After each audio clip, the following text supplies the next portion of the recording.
And we are live. Sorry about the late start. I was at the RFK rally here in Rhode Island, meeting some of the locals here, getting organized to try to get RFK on the ballot. He's on the ballot in I think like 40 some 8 states now, and there's just like Rhode Island and Massachusetts, a couple hardcore Democrat states up here that we're trying to turn him over in. And anyone who's willing to help, we're looking to help have you get on board. Joe Rogan caused a huge controversy today on his podcast. He's had Joe Rogan on. He's had RFK Jr. on about a year ago. It's a great podcast. If you're not familiar with RFK Jr., you really want to get a one-on-one, man-to-man introduction to what he's about. I would start there. It's I find a lot of people just don't have a clue about him. They think they know what he's about, and it's all been propaganda, corporate media talking points that they've heard, and they really don't know anything about his politics or his history and what he stands for, and the kinds of things he's accomplished. Or his vice president, Nicole Shanahan, and things that she's accomplished and what she knows about the cyber world and Bitcoin and cryptocurrency and all that kind of stuff, which is super helpful for any candidate that gets into office. I just can't imagine, what Kamala Harris is going to do if she gets into office. And Donald Trump, the lesser of two evils, is still not my first choice for presidency, and I'll tell you why. I know a lot of people support Donald Trump, including friends of mine like Ian Crossland and the folks over at Timcast there, so Tim Pool tweeted out, "Okay, I'm voting for RFK Jr. now," and RFK Jr., his campaign, or himself, I think, on his Twitter, "I'm so grateful for you, Tim, for your confidence in me, but most of all, your steadfast defense in the Constitution and relentless love for our country." And then about an hour after that, he had some huge backlash from other people on Twitter, including, the cat turd and other prominent MAGA figures in the, here on the MAGA community on Twitter and whatnot. Just we're like, what the heck? How could Tim Pool, you were a Trump fan, how could Tim Pool abandon Trump and go for RFK? And so I guess he got enough pressure that, Tim Pool came back and said, "Oh, I was just trolling." And that's just terrible to say. Why would you do that? Why would you respond to just to get your Trump fan base back and not cause like so more division? Like, why would you? I think he's a flip flopper. I don't know, man. I don't know, Tim, I've been to your house, man. Like, I've hung out and then slept in your guest rooms there, and even like tried to skateboard in your. I'm not really good at skateboarding, but I tried to at least skateboard your half pipe in the basement. But hey, man, I'm not as good of a skateboarder as you, but I can definitely talk politics and current events and history and definitely talk science at a level that keeps pace with you. So yeah, I don't know, Tim Pool. I don't know what's going on. Were you really? Why would you post that you support RFK now, and then just say you were trolling? Like, that's, I don't know. That's not like a full. It's more like a Tim Pool move to try to. I don't know. I don't quite know what he did, why he did that, or what is going on there. Like, especially after RFK, would respond to your tweet, man, and like, he requoted and retweeted your tweet, and then you go and turn around and flip flop and say, "Oh, I was just trolling. I can't believe, like, I was just trolling the guy. Thanks for stepping in the troll poop." Is that what you want your show? And you know, you don't want political show. You don't want to be known as the troll poop, man. That's kind of bad move on Tim's part to do that today. I don't know what he was thinking.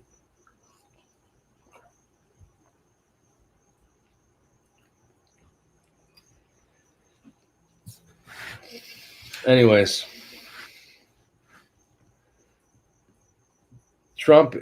I just foresee that Trump is going to win because he has such momentum. It seems like everything they've thrown at him has just bounced back, and the court case, the felony conviction has just blown holes in our justice system and how transparent those words are in today's justice system, with how things are run and who gets away with what. It's insane. And who gets convicted no matter what, or has to plead out no matter what. It's like it's a whole railroad system. That's basically how it is now. It's crazy. But Robert Kennedy's a lawyer. He sued the pharmaceutical companies multiple times and won. Sued the vaccine manufacturers for safety violations and other class actions lawsuits against vaccine injured families and whatnot. And he's won cases, man. So I give the guy like serious credit. Rogan endorses him. Of course, Rogan was one of the only people brave enough to speak out during the pandemic, question things, have experts on that were being deplatformed and silenced elsewhere. That outraged Elon enough. I'm sure that was part of the reason that he bought out Twitter and changed, put a change to that around the same time. When did Elon buy Twitter?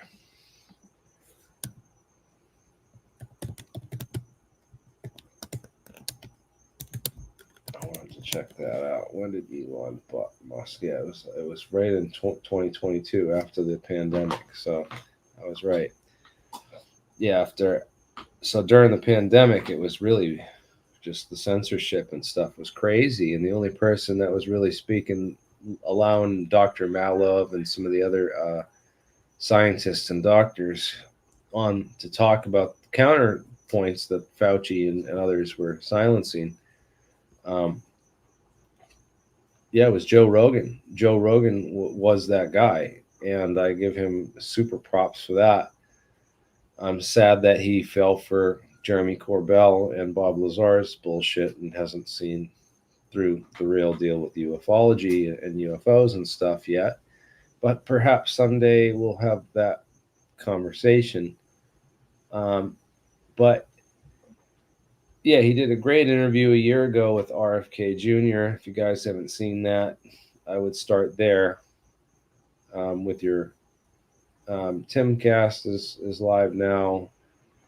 I got to go back and down there and talk to those guys, but I'm going to do some real political action here for RFK here up in Rhode Island and Massachusetts. So if you're in the area and you're interested in Kennedy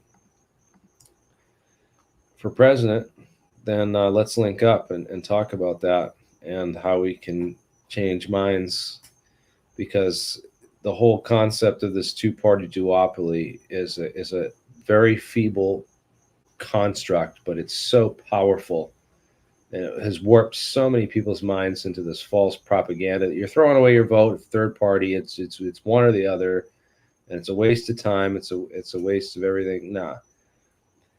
It takes such little time to do this, to get one of these banners and go post one of these banners up. I originally found ways, you can just, there's other companies that will print banners. I'm talking to some of these activists who've been doing this a while, and they know the cheapest ways to get banners. So if you're out here in the Massachusetts or Rhode Island area, let's get linked up. Let's purchase a shit ton of banners, and we're going to go on we're going to go on, make our own bulletin boards basically. And the corporate media is falling apart.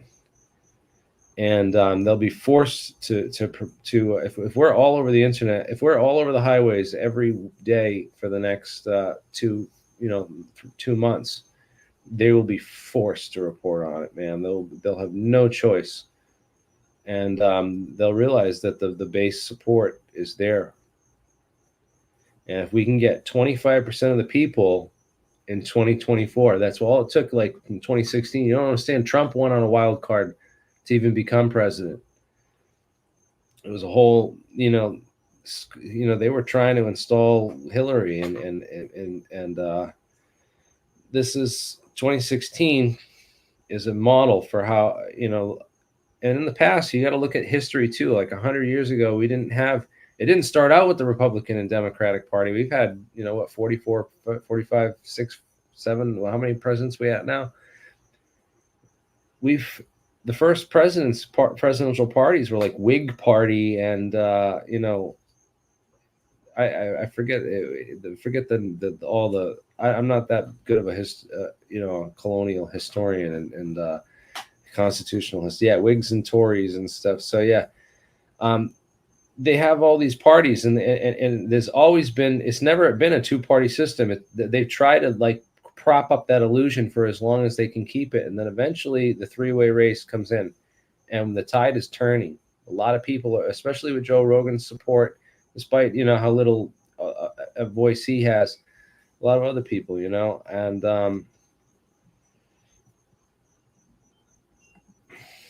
it's not going anywhere. It is going somewhere, dude. We can totally, this is like the biggest revolution that could ever happen in our lifetimes happening right in front of us. Kyle, are you a fucking idiot? Come on the show and debate me. I'd love to see these people in your face. And I you get all these negative people, trying to discourage what you're doing. But I go to these rallies. I met 2 people there that were actual fans that came up to me and said, "Hey, I know your channel. You're Jeremy, right?" And I thought that was awesome just tonight. And I want to shout out to was it the Uncanny Valet? I think he said his channel was, so on Twitter. And Kyle, there's my StreamYard link. Jump on, Kyle. Let's see how smart you are. Why do you think I'm the dead end political campaign, and why this ain't going anywhere? This is our chance to smash the two-party duopoly and put an end to the crap two-party system once and for all. It really is. I want to get someone on who disagrees. I don't want to sit here and talk to myself and argue with myself. That doesn't make for a good show, man. So get your camera and your mic ready, and let's go, Kyle. Let's do this. Yeah, I would have totally given him a selfie, but we hung out. I had a good talk. I stayed as long as I could. I had to get back here so I could start the podcast late. I had to actually set it back a half hour to get to. Supposed to start at 9, but yeah, those polls are fake, man. It's all propaganda. He's literally probably beating Kamala Harris, like especially a lot of the support. I guarantee you. Here, do a social experiment, Kyle. Okay, do a social experiment. Go get a Kamala Harris sign, and go stand out on the corner for an hour, and then go get a Kennedy Shanahan. See how many thumbs up you get versus how many boos and thumbs downs you get. Okay, I want to see the video. I want to see you post the video. I'm gonna do it around here. I'm in Massachusetts and Rhode Island, and I'm gonna do these videos. I'm literally gonna do these tomorrow morning.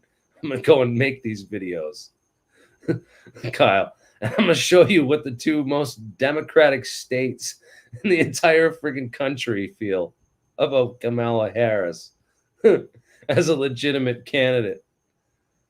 All right. We're taking this over, man. We're going to show them in the streets. I'm telling you, this will happen. We get enough banners up everywhere. It will totally psychologically shock the American people into realizing that there is a third party option, and we're going to just destroy. Yeah. Oh, she did a great interview with Eric Weinstein recently. If you want to go learn about who Nicole Shanahan is and what she's about. She had a vaccine injured child, and so she got into like she has a real high educational background, super successful woman, self-made millionaire, totally super smart with computers and technology and stuff. And she had a vaccine injured child, so she started looking into all the vaccine companies and stuff, and what happened with her child. How did her child get autism, and why did so many children get autism and stuff? And she's done a ton of research into it. She'd debate any of these so-called vaccine experts and the vaccine mafia that was pushed on the media for us during those terrible 2 years from 2000 to 2002. The very end of the Trump administration. Literally, a lot of people believe that they took Trump out. I mean, they had the election coming up, and then they had this man-made bioweapon, which gets released on the public, and it starts this whole pandemic and the lockdown and all this. They have the lockdowns they institute just in time for the election so that they can have this mail-in ballot where there's so many people that you can't even talk about it. But what happened during that mail-in ballot rush on the polls is treason. It's fraud, and it should be investigated. I don't think any of this stuff is. It's almost like, do we investigate it or do we prosecute it? Do you think RFK could successfully prosecute the CIA for his father or his uncle's murder? Do you think that he could successfully prosecute those cases if he went after, the head of the police investigation for the LAPD, who was later found to have ties to the CIA? Dude, the courts are corrupt. None of that shit matters. The fact that you would even cite that, it just shows what a snake-like rat you are. That's the same people that want to put Kamala in office, who's like it's like the blue and the left side represents the epitome of everything wrong with the justice system. And the right, Trump represents pretty much everything that's wrong with business, ripping off your contractors, not paying people, overconfident bluff man that sort of lies his way into office with the promise that we're going to lock Hillary Clinton up, lock her up, and then doesn't follow through with it. But the fact that, they have courts and stuff that do all that just corrupt and pervert all this stuff. There's nothing better than the court of public opinion and the truth. Like when someone does a good expose, and then it just takes time for everyone to sift through it and debate it and go over it. And it's always great when we have those witnesses that come forward. So if we have any of those witnesses out there tonight, anyone watching that's just stumbling across this, let's jump on. Anyone that wants to debate, I've already said, Kyle, you can sit here and comment all night, but I feel like there's a lot of bots. There's a lot of paid off people. There's even some interesting characters at this RFK conference. There's only like 50 people there at this little, get together rally for RFK. Just people who want to get together to talk about organizing political action and ideas. And one of the guys just gave me this name that sounded so fake, and then his age just didn't match up with, how old he looked. And I'm going to look into him a little bit more, but I just got like the Fed vibe. I was like, man, I imagine there's a Fed here. Someone here's got to be like the Fed. Like, yeah, my crowd sizes are shrinking. Yeah, they put an algorithmic shadow ban on this material, man, and they do not want they do not want this information getting out, or people getting the idea that they actually have a choice other than the two-party duopoly fake slaughter system that's been created for them. You know, it's but I'm shadow banned and I'm still growing somehow, and I don't even trust those numbers anymore. Um, and a lot of it doesn't matter because it's who's watching. Because we have the CIA watching. I mean, how many NSA probably too, and we have all kinds of people from three-letter agencies watching. I get people from NASA that watch my podcast. I get people from DARPA that watch my podcast. It's not about the quantity; it's the quality. So if you're here, you consider yourself one of the few, man. You're on that frequency of a real deep truth. So.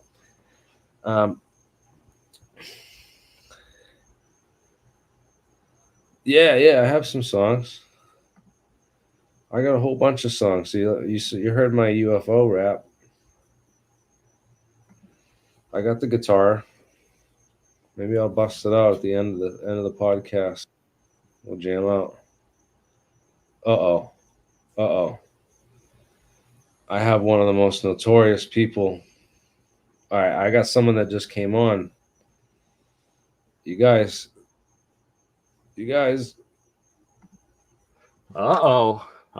Canadians' opinion on American politics. Oh dear. You can't vote for RFK. You live in Canada, man. Right? So either I'm unbiased or I'm completely useless, or a bit of both.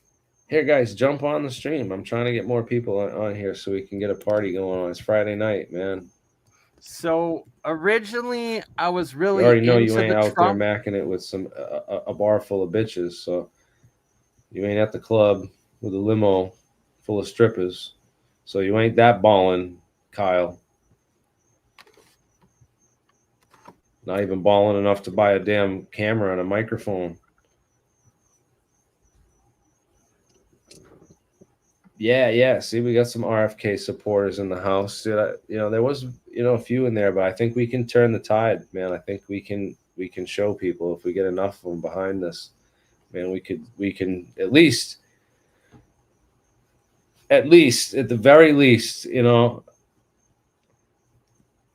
at the very least. But are you worried at all? Hey, I can't hear you. I'm. Oh, there we go. My sound was muted. It was me, not you. Okay.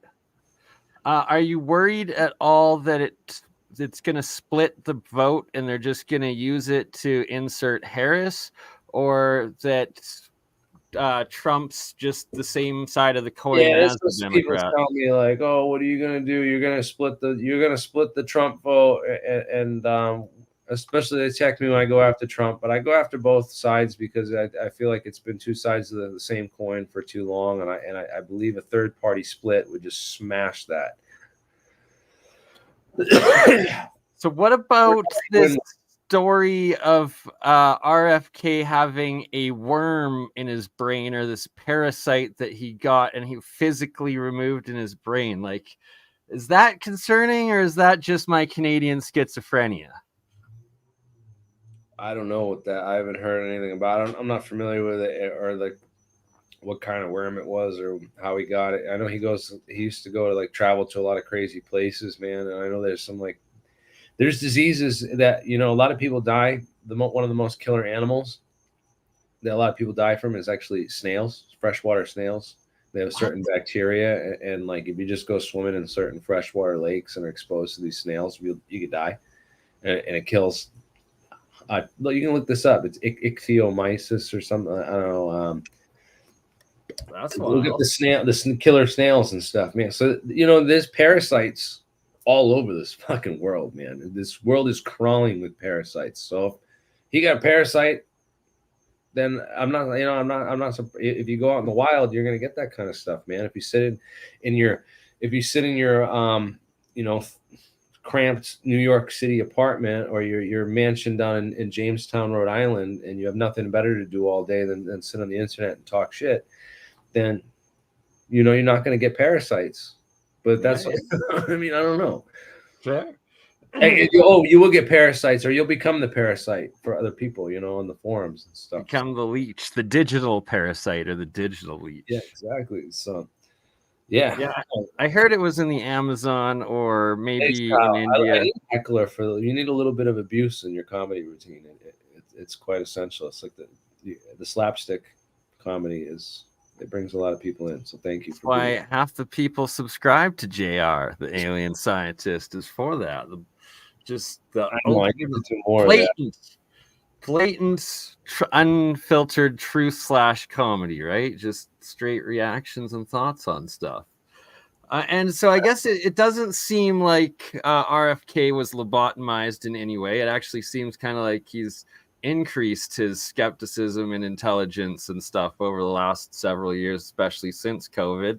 So yeah, I guess right on that. What are your thoughts on the Trump assassination attempt? Was it a psyop, or was it the Dems deep state trying to take him out?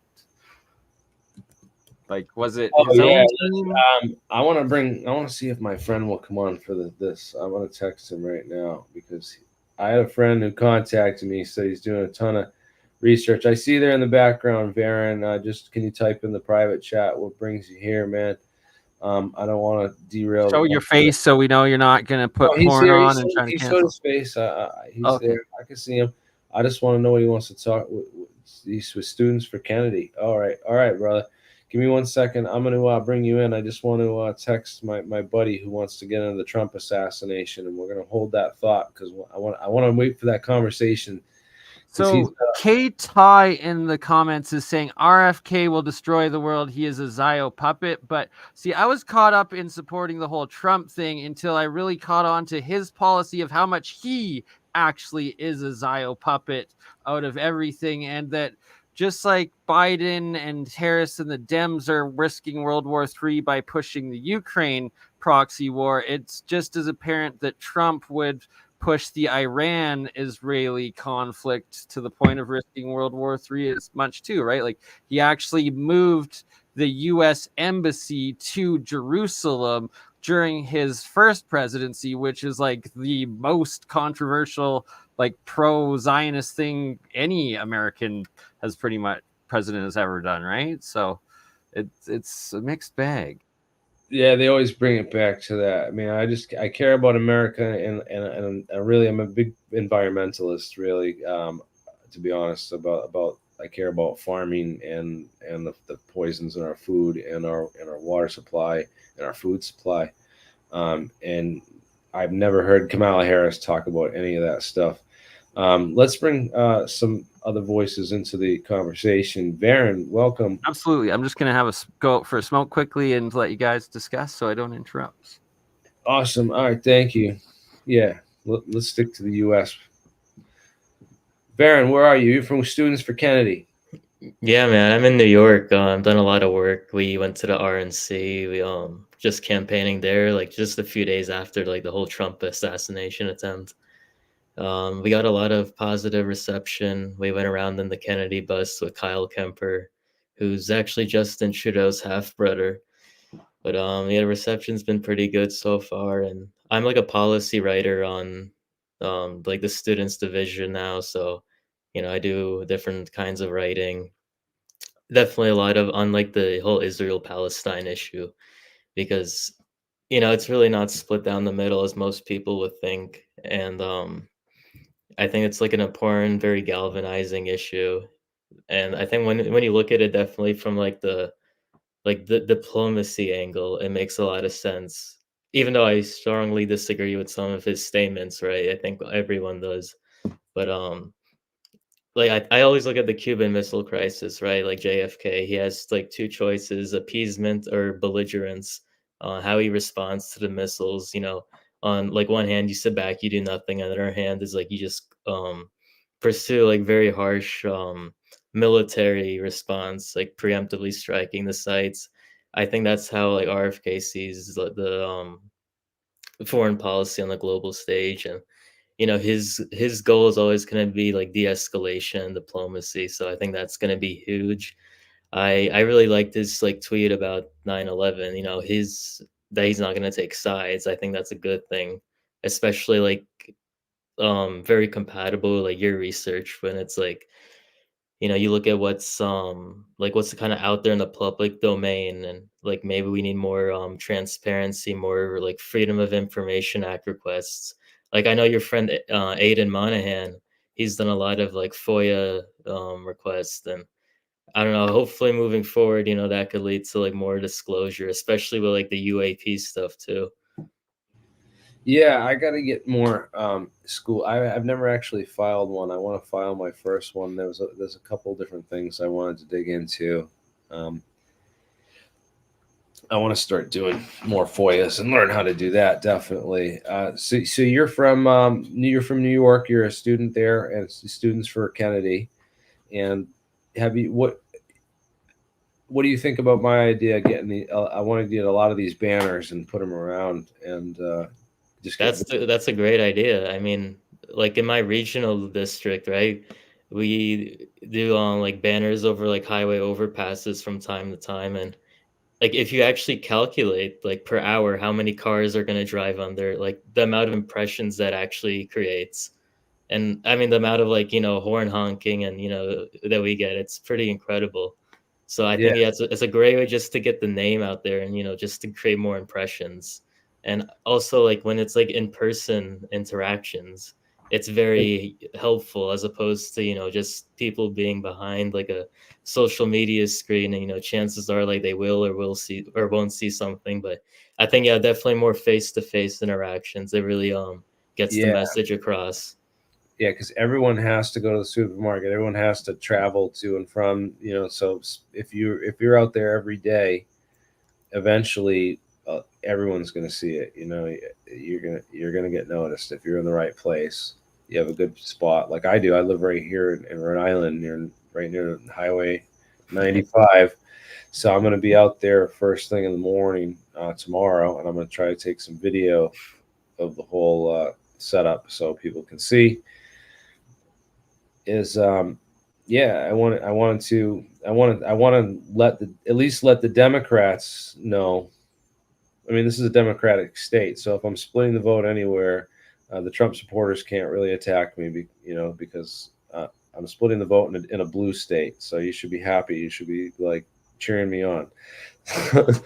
So, in I any will case, say too, like we had ballot access here, and New York was a very tough state, and just the amount of people you come across who are willing to, you know, sign, and because they want to see Kennedy on the ballot, even if they right, don't agree with him, right? right, There is still like that support when like they understand they're true what he stands Democrats. for. They're all Exactly, just yeah. as democratic. Has always been a democratic-minded. The Northeast up here. If you understand, it's totally. What's demo hell? Demo oh democratic hell. Yeah, I mean, yeah, it's democratic hell. Yes, that's basically where we're right. I'm right smack in the middle of democratic hell. Yes, up here, it's insanity. Some of these people. But I guess what? I have not seen one Kamala Harris sticker, but I've seen a couple Trump. I've seen a couple Kennedy, and I've seen a lot of. I've seen a couple Trump, but not too many Trump, because Trump people. I don't know, that people rip the Trump stickers off and they rip the Trump signs down. It gets crazy. There's people out there that set up cameras and put electric fence wiring to the signs so people get electrocuted trying to steal the Trump signs. Yeah, it's war out here, buddy. I mean, New York's very blue, and I go to school in the city. I personally don't know any Kamala supporters. I mean, I don't know if I haven't asked enough or I haven't looked in I mean, I just don't know any of them personally. She's so transparently fake. I doubt, like, I don't know. There's only a few people I've seen that. Apparently, on her website, you can't find any policies whatsoever. Yeah, yeah, I mean, it's all anti-Trump and like identity politics and fear mongering. I mean, you really have to wonder like what the goal or the message is moving forward for her campaign. I don't know. yeah, yeah. I wonder if I put this I got this yard sign. I was going to put it out in front of the house here, but I have a camera, but I'm not sure if I should also wire up the electric fence just for added effect. What do you guys say? I don't have one of those, but How much do they cost? They're like, like I get like a cheap one at like Tractor Supply or something. Like, I know they sell them to keep the critters out of your garden, your vegetable gardens and stuff. So, anyways, oh, we got Max. Max is the dude I met at the. I don't. What's up, buddy? How you doing? Good seeing you. Good, man. Yeah, so I was hanging out at the RFK meetup, and this dude just comes up to me and says, "Hey, I watch your channel." Yeah, I watched you probably for the last like 4 years, and I saw you at the RFK thing. It was great. I saw you across the street in person, dude. Welcome to the show. Yeah, well, so honestly, the main reason I'm joining right now, I've never had this happen before. I was watching you on YouTube.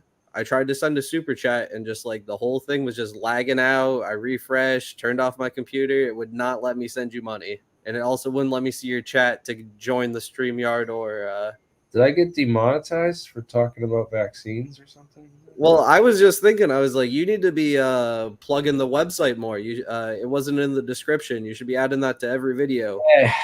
Yeah, you know what? I want to put like a donate page together on the website too, because it's not like selling out or anything. Like put that alien scientist website right there so like the donations come right to you. Make it nice and easy for people. Yeah, that'd be cool. I should do more of that. I got a couple ideas for stuff too. But yeah, I got one super chat here tonight, a $20 super chat from NM. So thank you, buddy.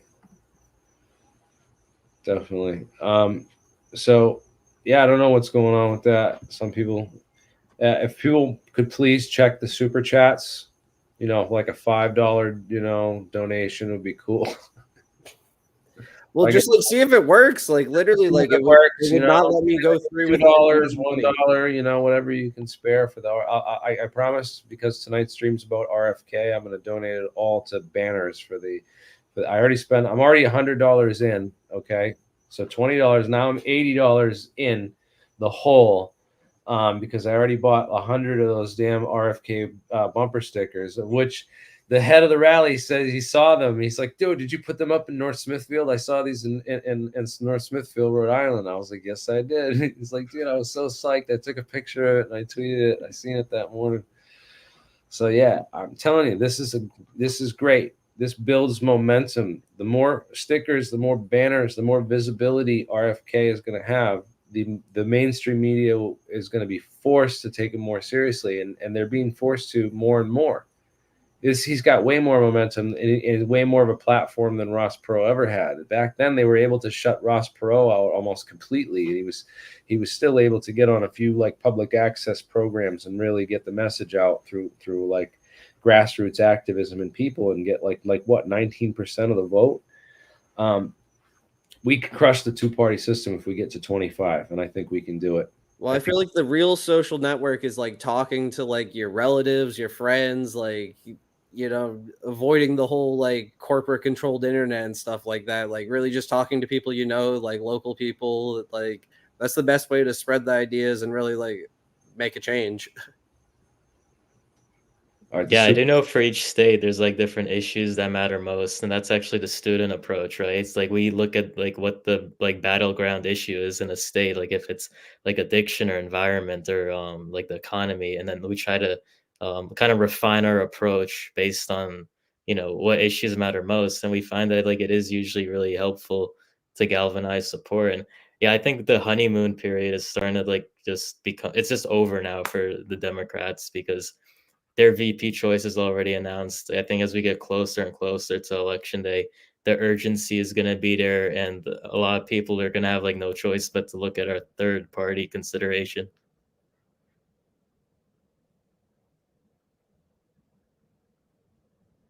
That's right. And I think we need to plant the seeds early. We got 90 days until November. And I think if we plant all these seeds early, we can develop and they'll blossom by that time. We can get in enough people's heads that there's enough support for this candidate, that it's not a wasted vote, that you're actually wasting your vote by throwing it away on a crap two-party corrupt system that's failed us time and time again, and is basically set up with selected, not elected presidents. And even if it just sets up like a really good campaign for like 2028, I mean, that's not wasted effort at all. I mean, things take a lot of time in the political space. Absolutely, because we have a lot of like organization going on right now and national coordination. Students for Kennedy did not even exist at the scale it is now going back to early June. We were not nationally coordinated. We did not have state leads in all 50 states. But like And that's how happened. it happens during a campaign. It really will you'll bring a whole bunch of people, strangers will come together within a matter of like 2-3 months. Because I did this when I campaigned for Ron Paul back in the day, and I also helped Jill Stein, believe it or not, get into Massachusetts. So she's not bad, but compared to who she was running against, I forget who that was now, and that's usually how it goes. Kamala, we need Kamala to make sure that, I don't know. I just can't imagine her. Officer Harris. Well, the thing is, she's like talking about all these changes she's going to make, and she's apparently the border czar right now, and she's talking about, we're going to do this immigration. If I'm elected, I'm going to do this. It's like, well, what's stopping you right now? Like Joe Biden, senile Joe, who's been going demented, and it's been weekend at Biden's for the last 3 years. I've been joking about it, but Her cackling would keep a lot of people away from America, I think. We get her down there. Yeah. It's crazy. Anyways, he's different. He's a different candidate, man. And I just care about his policies and stuff the most, and the American, the values that he represents about, truth, freedom, justice. And I think he's the one that's going to clean up all the bad business.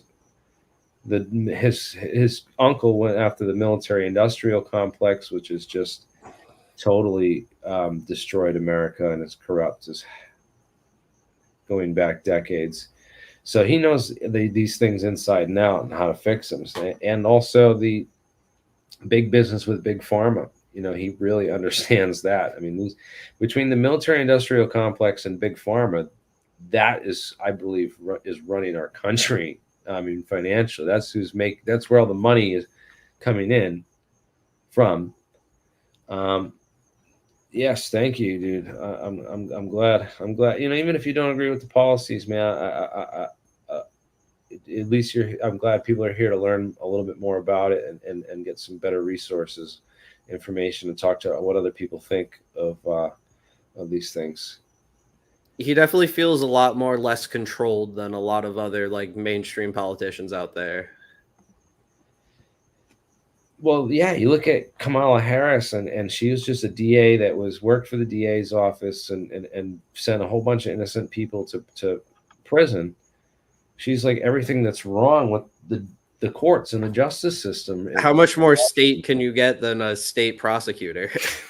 Yeah, she's literally the lowest level of like the government. She's like the government, like if you were to divide the government into like the lowest tier of the pyramid that just sits on the boot on everybody's head, that lowest tier would be the DA's office and the prosecutors. They're the ones that, literally will just, I mean, there's so many. I was talking about this tonight about people that get Julian Assange,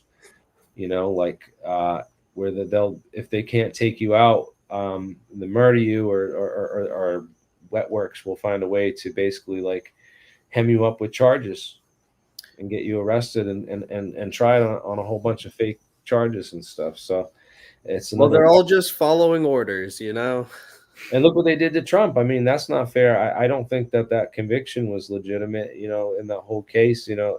That's never happened. How many other presidents need to get taken into court for crimes and they're not held accountable? How many other powerful people almost all of them.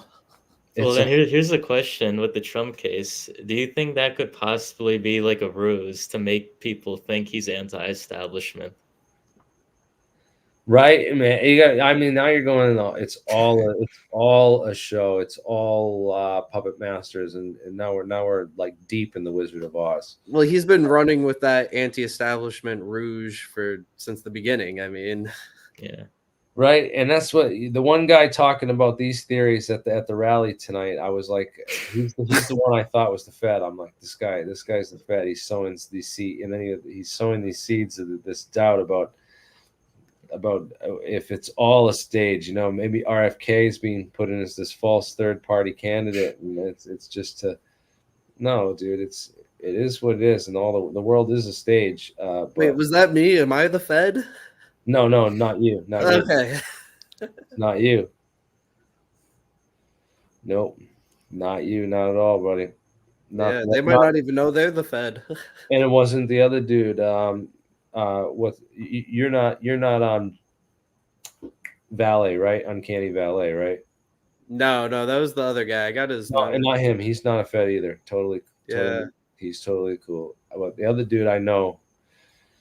I don't know. I don't know him, but he looked familiar, and I was like, wait a minute, something's off about this guy. And then when he started saying it's all staged, and I wonder about RFK, I'm like, why are you here? It was space lasers. Space lasers, man. Yeah. Yeah. So let's talk about there's a whole bunch of crazy stuff that we could get into and talk about tonight.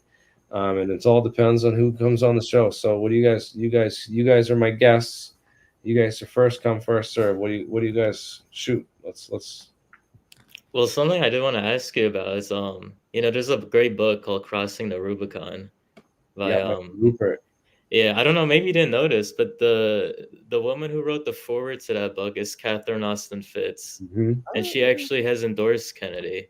And I just find that interesting because this is kind of like the old age classic Rupert of kind of like really going at it and questioning the government and all these covert operations. And he did talk a lot about the like remote control technology in his book. And exactly, I feel like this almost is kind of like bridging like that information from 20 years ago, and now it's like sort of like center stage again in a way. Well, I feel like she brings on a lot of like the connection of this kind of like government and political control, along with like the economic control. Like she's all about like there's this whole black budget, and we're actually like the 40 or 50 trillion dollars in like way more in debt than we say we are. And it's like very interesting, just like how deep of the economic control with the political control, and then the UFO file, all of it just like kind of ends up bleeding into each other. Isn't it great? It's awesome. It comes full circle with this family and what they've seen and been involved in, and the whole government control structure. And to think that Kamala Harris would get us anywhere closer to UFO disclosure, or that Donald Trump, even I say he had his chance, and he even balked on the JFK files. The 50-year date came, and he was like, oh no, the American people aren't ready for this. I'm going to kick the can to the next president. What was his quote? He was saying, if you could see this file, you would not release it either.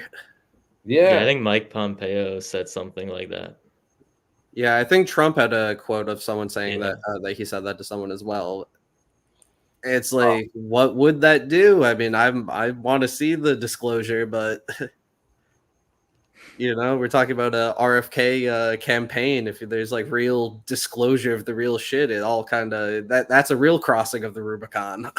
Oh yeah, it's who knows, dude. Who knows what is in there? But I just believe that it can't be that bad. It can't be worse than what they do every day. It can't be worse than yeah, but no one knows about what they do every day. It's like an NPC meme. A lot of people are waking up that, oh wait, Tuskegee was a real thing. We actually like tested diseases on a lot of people. We gave diseases to a lot of groups of people and tested Yeah, but I think a lot of people hear that and they just think redlining or racism or something. They don't really realize it's like human experimentation and stuff, you know? It's like Operation Sea Spray there was some chemtrails that they did spray on people and study the effects. They did spray biological agents on people and study the effects from airplanes. And yeah, there's crazy stuff when you really get into it. But I think that none of these other candidates are going to talk about that or really get deep into it. You know, Trump will talk about the deep state just enough, and he borrowed a lot of his talking points from Alex Jones. You know, like they had that video where they compared his 2016 campaign speeches and a lot of the rhetoric points where he would say lock her up, you know, like Hillary Clinton stuff, you know, like Hillary Clinton is a demon, you know. And they have literally Alex Jones saying it on InfoWars like the week before, and then Trump saying it like in a campaign speech, you know. And he used that like same rhetoric to rile up all the conspiracy crowd people into thinking he was a really anti-establishment, you know, anti-deep state guy. And I don't think that was really the case. I think that was part of his gimmick in order to get elected. Was there a time that people really did run on the issues, though, or is that just like a nostalgiaization and it was always kind of a bit of a just demonization of other people? Like, was there this like error to conserve if you're a conservative of like, you know, like I'll give you my idea and your idea and we'll compromise and work out the best solution? I'd say I'm a little younger, but was that a periods time like in my American lifetime? I history, don't think that ever existed. Was that a thing? because so in much of the 90s 20th and 80s? century was the Cold War. So, you know, the presiding like justification for anything we did is this rampant fear of communism, the Red Scare. I mean, domestically and like in terms of foreign policy. I mean, I would say that there were a lot of like conscientious voices, like even like a young JFK who kind of resisted this fear mongering and was able to look past that. Like JFK was very supportive of like anti-colonial movements in Congo and Algeria. I mean, in the 1950s when he was a senator. So I think that there was probably an undercurrent of people who were like awake and they were willing to look past like the presiding narrative at the time.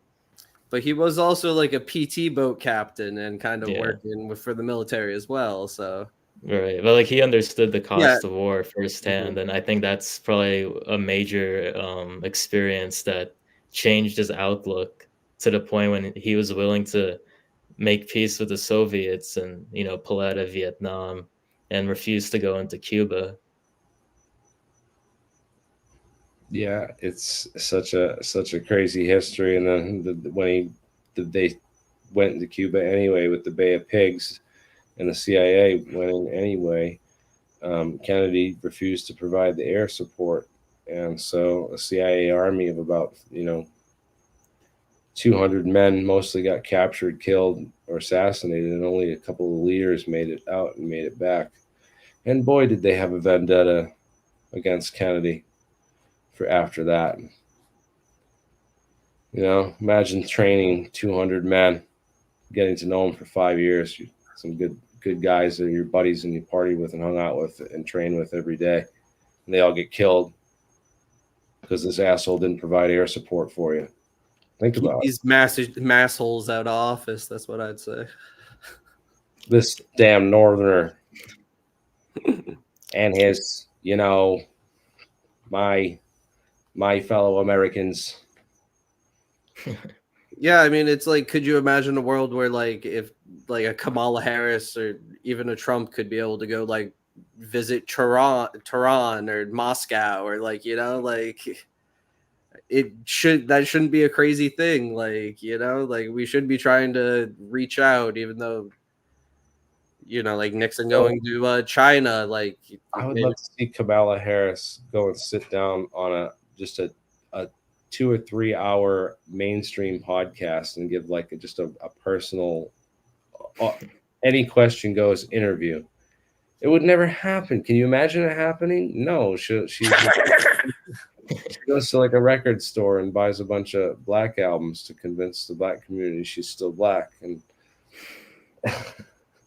It was crazy, man. The things that she's done, I'm seeing on Twitter, man. It was nuts. The one she's like, well, out in these streets on some like Georgia TV show, trying to get the Georgia vote. I'm like, oh my God, this is like terrible, man. She stands for, she's like stands for nothing. There's nothing about policy, nothing about like, oh, what are you going to do about, Fauci, the people that, made a super virus and released it on the world just before an election. And the Democratic Party is like a small nation, and the Republicans are like a big nation that are going to invade us. And that's why you should vote for me. Yeah, it's for her level of communication. Did you see Trump went to like one of the black universities too, and they were all these people asking him.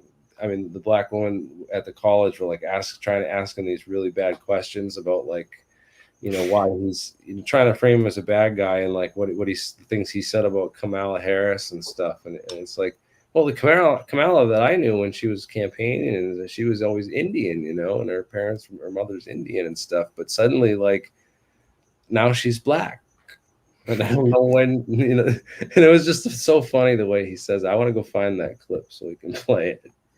He's like a very likable personality. I mean, you can get into the whole like whatever forces are behind him, Peter Thiel or the deep state or whatever, but like he does have that like he's got that edge, man. He charisma, Scott, and gave that fist bump in a fight. You know, I don't care how you feel about the guy. That was like, it's a human moment that you don't see out of politicians that are like the most robotic reptilian aliens in the world. Right. Yes, Kang and Kodos in costume would not have done that. But it's definitely human president, and people were like, but yeah, there's a lot of people that are just and I understand that. I respect it, man. This is about the community, and we can still disagree on the politics. I know Jack Sarfati probably cursed me and said, I'm never doing this guy's show again. He because he loves Trump. But I hope I'm not like causing a huge break, and we can all disagree, even if I totally respect other people's decision. If you're going to vote for Trump, I don't see anybody here saying that that why they believe in Kamala and that they're going to vote for Kamala Harris. So I'd vote for her so she doesn't take my adrenochrome. No, that's the problem. If she wins, they might take all of our adrenochrome. But if I vote for her, she might start with the Republicans. Might as well. Oh, Trump makes me laugh. Yeah, Trump's funny, dude. He does. He knows how to turn. The thing is, he takes like the most vicious attacks, and makes them so funny. To turn the way he turns them around on these people, it's hilarious. Especially like where they asked him that stupid question. I remember, and he was the CNN report, and he was like, "You are fake news." Next, he just shut him down. As it's hilarious. Well, he was like the star of like a network television show for like 6-7 seasons. I mean, yeah, he's very good at like being. What's better like homework for? Right, he's the talking to stupid Americans. Like he's just playing the part, right? He's got that role, and he just nails. He's an actor, and he nails that role. Yeah, I would say so. But the thing is, if he's not super intelligent guy. He doesn't have like his head. You listen to Robert Kennedy talk about the issues, and he really. You can tell he's really done his research and talked to some people, some experts, and like the guys that. Some of the podcasts I listen to, I learn about all these new scientists and all these new like doctors and stuff, and I'll go on a new rabbit hole and for hours and learn a whole bunch of new stuff that I'm not even qualified to even bring up or talk about on my podcast, but it's still fascinating. That's what I learned from you, buddy. Yes, right. We all feed off each other in our own little expert, bubbles. But that's great. I'm glad that we don't have to all agree, and I'm not here to say that hey we're not going to be friends anymore. Like I'm not here to be like Cat Turd and the big MAGA crowd and disown you because you're not going to vote the same as me, right?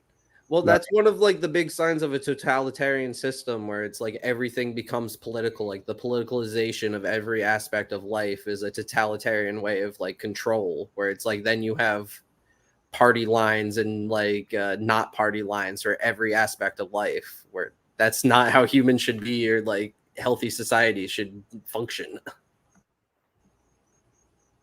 It's true. Yes, it's not how the Star Trek Enterprise government would be arranged. Jeremy, I was wondering what you make of like the new headlines about the alleged like 9/11 mastermind lately, and like the whole plea bargain.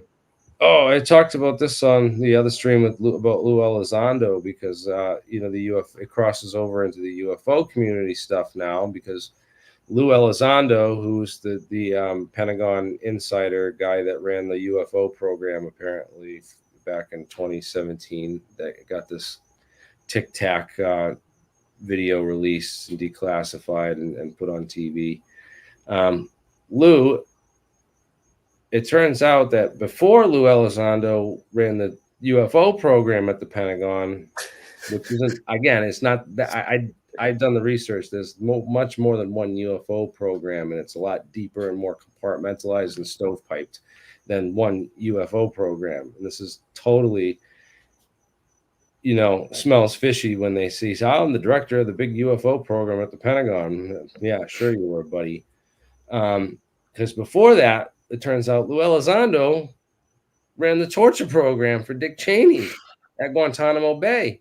And his job was waterboarding, Khalid Sheikh Mohammed. And I don't know if he's the one that did the testicular anal electrocution that I've heard so much about. But that's what Elizondo, the UFO guy, apparently was doing, torturing. Yeah, but it was like 5 minutes from the beach. They have great like ceviche. It's kind of a good gig. What a gig. Yeah. Torture a bunch of Tough, people. a tough economy. You got to start torturing foreign nationals. Someone's got to do it. And he brags about it like he served his country torturing this big terrorist piece of crap. But there's no evidence that he's the one that was the mastermind. We've been 23 years. This guy's in jail. We haven't brought him to trial yet.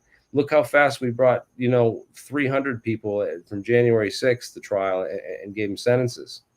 Okay? Or the UK right now prosecuting people in 2 weeks for Facebook posts. I don't think anyone has seen KSM in public.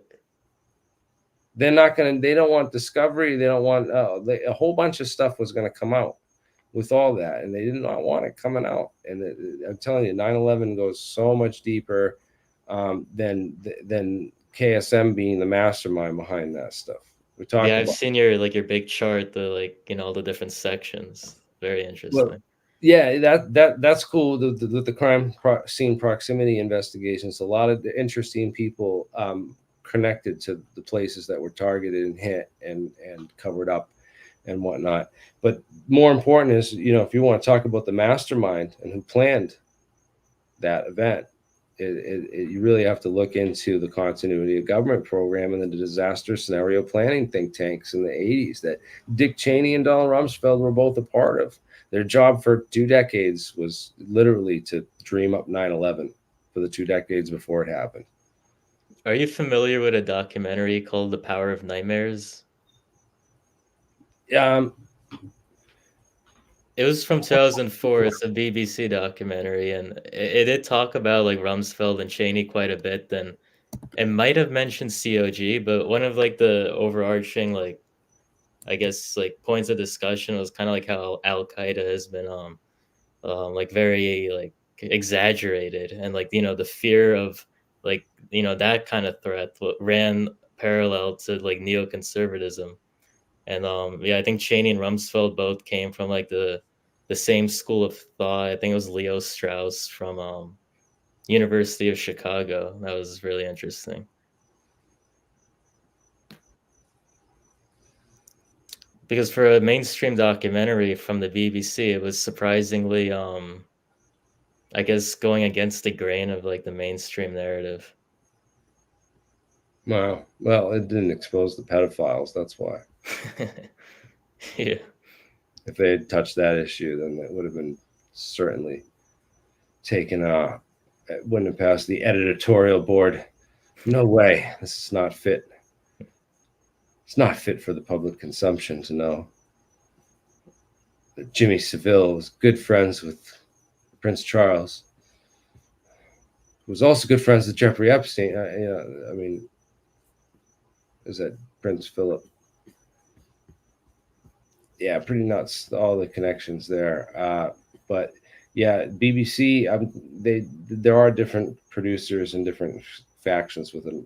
There's one giant mega television organization, for Great Britain. So you're gonna get occasionally some good stuff that slips through the cracks, and if it's truthful, at the end of the day, the truth's the truth. So if you're just doing good journalism and reporting, then it's gonna happen. Hopefully more of that happens, and that people aren't as scared to go after these age-old issues and these other issues like the vaccine things. It's just terrifying, to think that there's these people that would test things that aren't safe, or release drugs that aren't safe to people. And like what the children of thalidomide, just look up the story of what they did with the drug thalidomide, and that they still basically use it in some parts of the world unknowingly under a different name and stuff. And they keep changing the name of it and moving it to different places until it's until they catch on and ban it. So it's really weird, some of the stuff. It's almost like every position of importance got filled by the scumbag kid you knew in high school. And somehow just all the dirt bags rose to the top. It's like, the strange phenomenon. It's like the good business was competing against the bad business, and the bad guys just outmaneuvered them through bad, shady business practices, and put all the good guys out of business. Well, it's if you have a government cartel that regulates the industry, and you have your insiders making the rules that profit you and screw over everyone else, they're all going to go broke, and then you become the one person in town.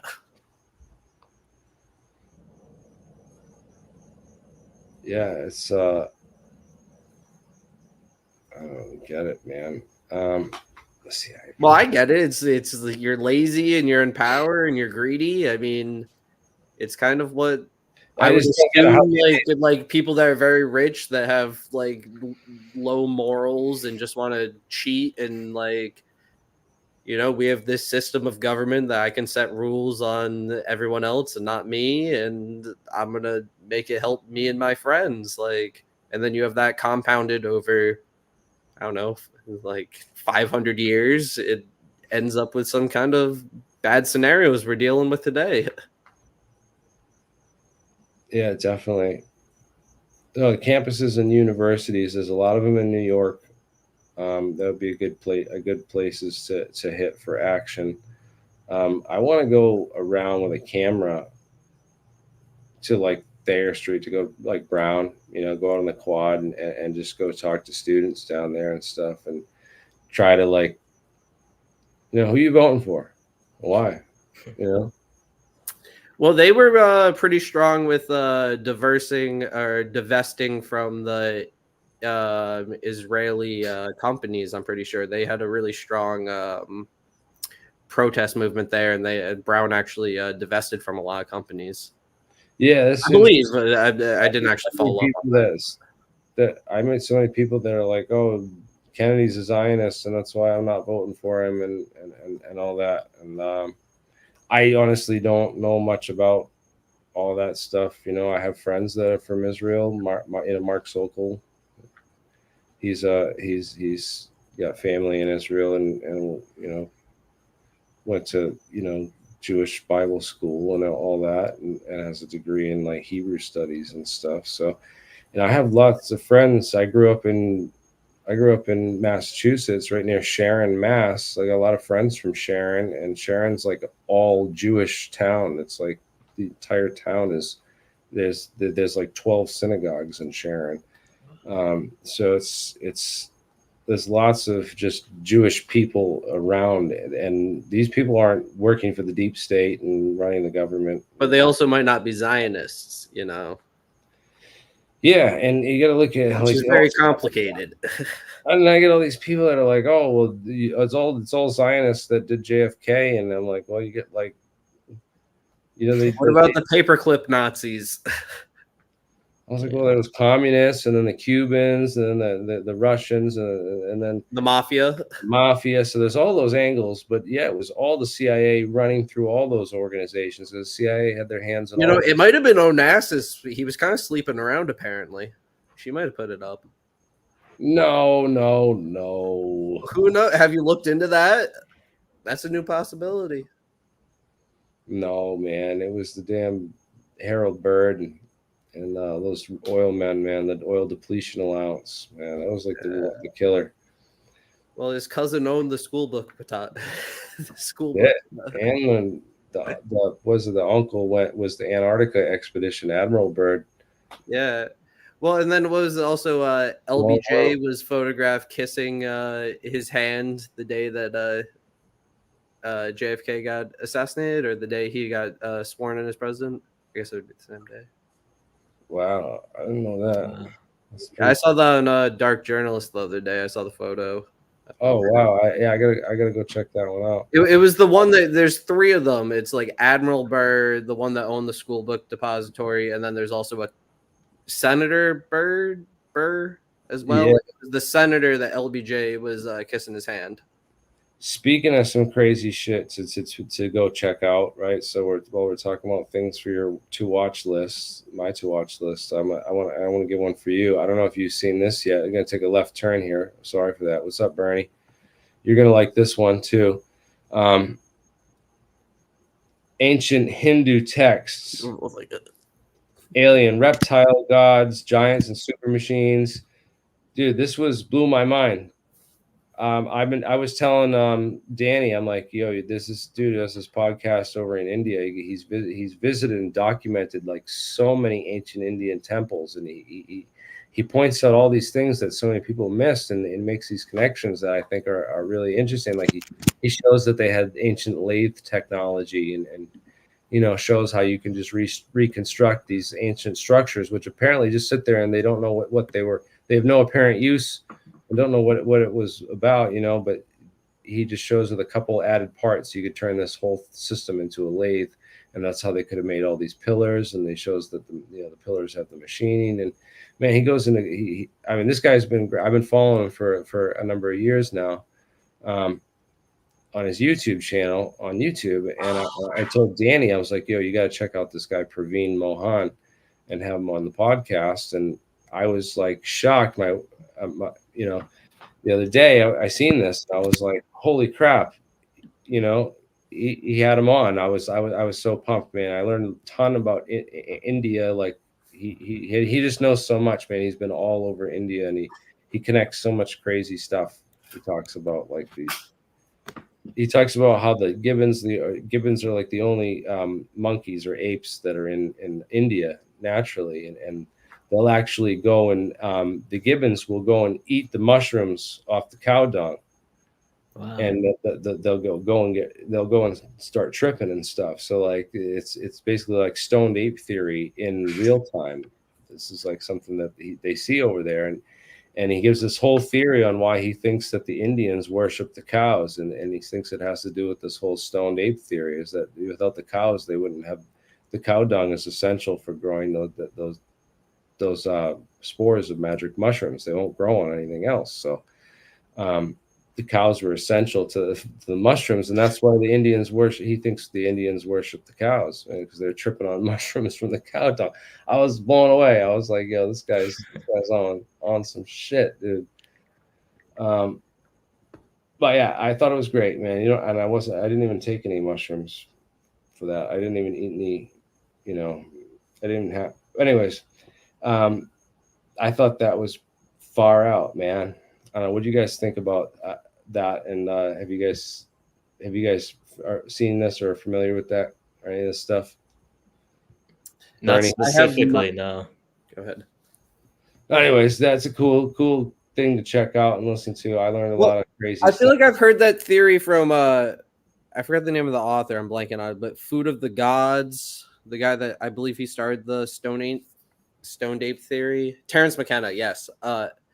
Was that in the Food of the Gods book as a theory? Like, I've definitely heard that before. I don't think I've heard it from him, but about India and the worship of cows and the mushrooms. I know Rhode Islander over here. I know people that would go over to I don't Jamestown. There's a lot of cow think patties, and people would go and grab. They definitely would came from take the Terrence mushrooms. McKenna. I know that Joe Rogan talked about that, but Mohan, this was the first time I've heard it connected to the cows and why the Hindus worship the cows in the Hindu religion. Because I didn't, it's just so weird. Because why do you worship a cow? Yeah, I might be wrong, but I think that was in the Terrence McKenna book. But oh, maybe it is. I might be misremembering that, but I definitely knew kids in high school that would go and grab mushrooms off of cow shit. And I must have missed that one, but I'm gonna go back and research. You may be right. My brother. This is definitely opening up some cool rabbit holes for discussion. But well, that's also the idea about I forget who proposed this, but the idea about like Christmas and the mushrooms that grow with pine trees that were the Mascaria. That were like the bright red and white dots that look like a present, and they would spring up overnight. Where that's like the basis of Christmas. Right, craziness. So interesting. The temples are way cooler than that whole little sidetrack about the why the mushrooms and the cows and stuff. But he talks about all these temples and all these sites in India, man. They're just. They have temples for like almost any animal, I believe. I know a lot of temples are like overrun by like monkeys who, for whatever strange reason, just spend their time there, which is interesting. This was amazing. The thing on the mountain, they built this whole thing way up high on the mountain. You had to like climb up these ladder staircases. It's like a grueling mountain climb, like rock climb, to get to the top of this place. It's like a jungle fortress. Dude, this is insane. People built, and they had to build these like normal, like modern day ladders and scaffolding to like walk to get access up there. But the ancients had some system, a way of getting up there. It looks like something from like Lord of the Rings or Game of Thrones. I know. Like the Eyrie or something. But then this blew my mind because there's like these parts where the side of the mountain looks like partly carved away, but then it's also got this stuff on the rock, and this looks a lot. They didn't mention this, so they didn't talk about this in the podcast. But when I saw this, it made me think about the work that this guy, I don't know if you know Marcel Foti, but he's been doing some really interesting work on geopolymers, and gave me the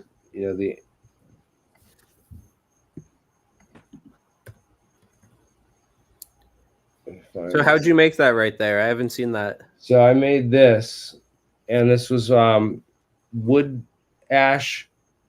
I just burned a bunch of wood, took all the fresh dry ashes the next day, and I mixed, sifted them, and I mixed the sifted dry wood ash with water glass. I just put as much wood ash into the water glass until I couldn't get any more. What is water glass? So you can make water glass if you take like the silica beads that are in like those dry packs. Yeah, that's silica beads. So that's silica. You can if you grind them up real fine, you make silica dust, which is, again, you don't want to breathe it in, so use a mask. But you can dissolve the silica in sodium hydroxide, which is just lye. So you make a like lye and water mixture, and you can dissolve a whole bunch of these silica beads until it makes like a liquid glass. It makes liquid silica like glass. And it's called water glass. You can look up water glass. And that's the process you did? Yeah, that's the process I did. So I took some lye, And I ground up. I bought a coffee grinder because I was producing a ton of this stuff to try to make a bunch of big rock casts and stuff. I haven't made enough of it yet, but and then I found out you could just get this stuff called sill flake, which is I didn't need to do any of that. You just buy the sill flake and it's already like it dissolves the fat super fast. So if you really want to make good water glass, you get some pure lye, put it in the water, and then dissolve as much sill flake in it as will go into it. So were you just making like a cool sculpture, or was this like an experiment you were trying to do? Yeah, I did the experiment. We tried some with talc and made some of these machinable ceramics out of talc powder and stuff that held together all right, but they didn't have like super strong durability. They had decent durability, you know, enough you couldn't really snap them with your hand, you know. But I made some of these rocks. This melted. It didn't hold the face. Can you enlarge that photo real quick? I tried to make a face and it actually melted. I don't know if I have the picture of it with it all melted. It kind of looks like a gray. Yeah, I was trying to go for something else, but yeah, this guy, what is it, Marcel? There he was. I just seen him. There, this guy. So it's Fo Man Hun, FOMANHUN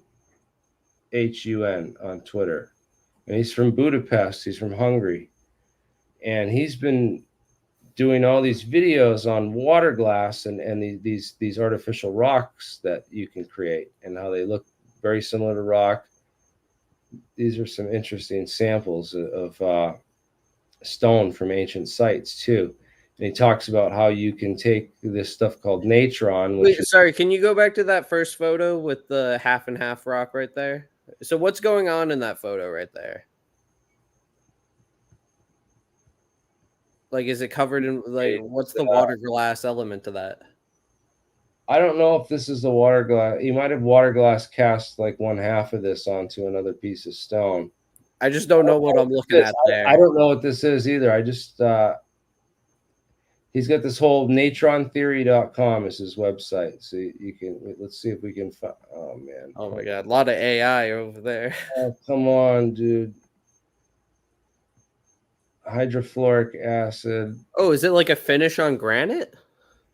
Natron etching. Yeah, so this was etched with natron. So this was a solid block of granite, and he etched one side with natron. So the natron ate away at the granite. It softened and ate away at the stone. So they're talking about ways to, you remember how they talk about like, oh, they had an ancient way that could eat away at stone. And it was the way it was described as this snake-like creature that would soften and eat away at the stone. Oh. And so he basically says that like from the ancient texts, the best way that they could describe it or knew what it was this was the snake-like. This was the snake. I have not heard that about the snake, but I definitely see that right there. It looks. It's like a worm. The worm that eats the granite or eats the stone. So he does the liquid natron and pours the liquid natron on the stone, and it ends up etching these granite blocks. Do you know what's like the process to like make the natron? Is it complicated? So you just take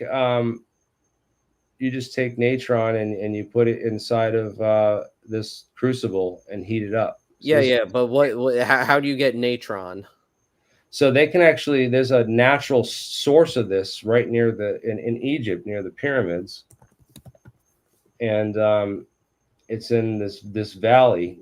There's this giant natural source where there's it's called Eric Kohar, right? This is in Chad. So there's a couple of these around Egypt too, but there's a big one out here in Chad. And it's just like a natural old, it's like a mineral. It's like a salt lake that dried up and left all this mineral behind. And this mineral is natron. And you don't have to add anything to it. You would just heat that up in a crucible and then it would eat away from, eat like granite away? Yeah, so it's sodium carbonate decahydrate. So you heat that up super hot and you pour it on granite and it will eat the hard stone away. That's amazing. That's awesome. I've never heard about that. And not just that, But there's this Egyptian blue, right? And it's an ingredient for making the distinct color called Egyptian blue. And they discovered that it was, so this was long lost. They didn't know how they made Egyptian blue for years. They were like, they didn't know how they made this dye. And then they figured out that you need natron in order to make the Egyptian blue. So it's obviously that the Egyptians knew about natron and were playing around doing lots of experiments with natron. So I just thought that that was super interesting to add to the whole science, you know, and ancient stone talk. But also the fact that this goo that's all over the rock, you can tell like this is the natural stone. It looks like an igneous stone. It's a volcanic, I mean, you know, volcanic rock that was, you know, you can see the liquid channels that were once molten and you know, solidified in these patterns. But then this white crust that's on the outside of this looks a lot like the you know, wood ash water glass recipe stuff that I made that made this artificial rock. I made a bunch of that artificial rock and actually splattered some of that on. Let me find the stone. I want to post this right now so I can. Is there like a study out there of like what that natron does to like a range of different materials? No, there's no study on it. The only guy, Marcel, like has been doing experiments for like 6 months and posting them on Facebook. And he's gotten all kinds of academics telling him he's a quack and he's full of crap. And meanwhile, they're probably performing the study and getting ready to write a paper on it and steal all his research. Yeah, it'd be interesting. Like, what does that do to like sand or sandstone or like a lot of the other like materials around like Egypt and Gaza and stuff like that? Right. I would love to go, you know, do some more experiments with this stuff because I have limited access to stuff over here, but it'd be great to go there, harvest some natural natron from the source, and then try this out right there. Have you tried to get like a grant from maybe like a local institution? You think they're really big gonna give you some money to go study this stuff? Not easy. All right, I want to show these. This is great.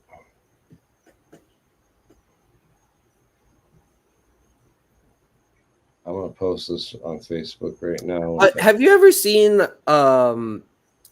there's like some sort of like powder that native like Amazonian tribes can like put in the water that will paralyze the fish that swim in it?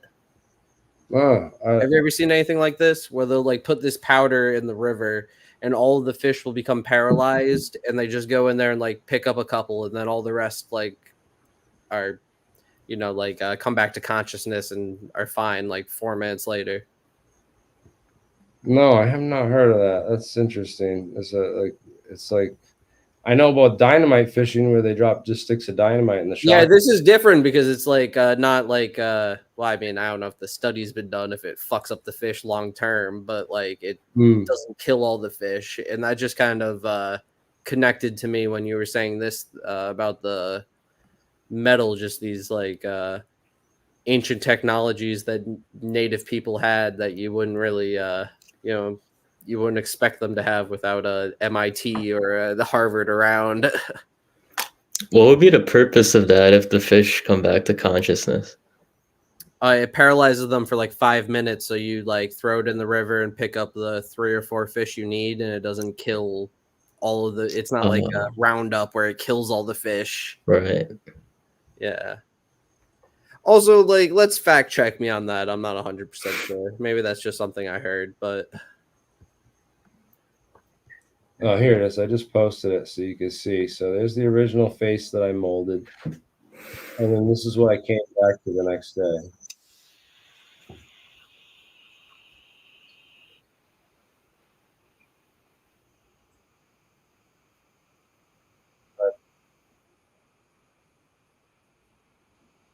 Yeah, the Red Knights loved it for some reason. I don't know. They like calcium. So is this like a new combination of stuff that most people don't use, or what's like the? Yeah, it's. I mean, Sorry, I'm people just kind of don't losing like the point of it. Is this know. something that like people use regularly, or? It's tougher to make. It's a little bit more processed and a little bit harder to make than conventional concrete. Make these geopolymer concretes, but they've been known about for hundreds of years. You know, look up sorrel cement and other types of cement. Oh wait, sorry. How do you spell that? Sorrel. Yeah, SOREL. Okay, thank you. Yeah, like there are different types of chemical cements that form, and you can make them with different, materials. But this one is super easy to make if you just have uh, silica and a real strong, lye. You can make lye from wood ash. You can extract the lye from the wood ash directly. So you can make. The ancients knew how to make lye. They had soap making process, so they had ways to make lye. So they could have made lye, and then they could have dissolved sand, or um, sand, really fine powdered sand would have worked to make water glass. The right type of sand, silica sand. Do you have a hypothesis of like how the pyramids were built? Do you have like Some of these people, a construction type I thing? don't, because of how hard this little bit was for me to mix up by hand. I can't imagine anyone mixing enough to build a pyramid out of. You And can't imagine like 10,000 cement trucks. yeah, maybe they had, because so much of the stone. I mean, let's watch a video. You seen the video of the guy that climbs the pyramid? You get the real up close look at all the rocks. I'd never seen it. Thank you, Rand Paul and RFK. He's not on a pyramid. Jeremy, what do you think of the History Channel? I mean, it seems mostly like, I guess, like what, alien propaganda? They've been doing a lot more exploring different stuff. I hope that, but it's a lot of the made for TV stuff is really entertainment, like, and but they've grown and tried to look into a lot of other cool stuff before. All right, so this is the one. They got a lot of people into Hitler.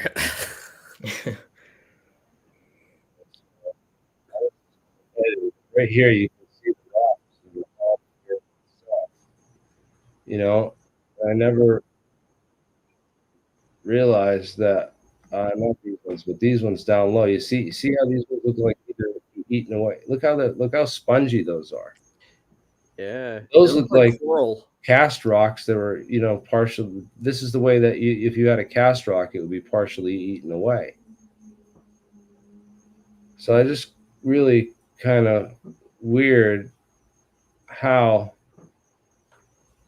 Oh, you watch this video, the whole video, the raw video where the teenager climbs this pyramid. You can see all the rocks on it. They actually do kind of look like cast stones. I don't know. There might be like sedimentary rock. I know that the whole thing is built on a giant quarry. So is it known exactly where where the quarry for each of those pieces came from? The casing blocks used to all be a different type of stone.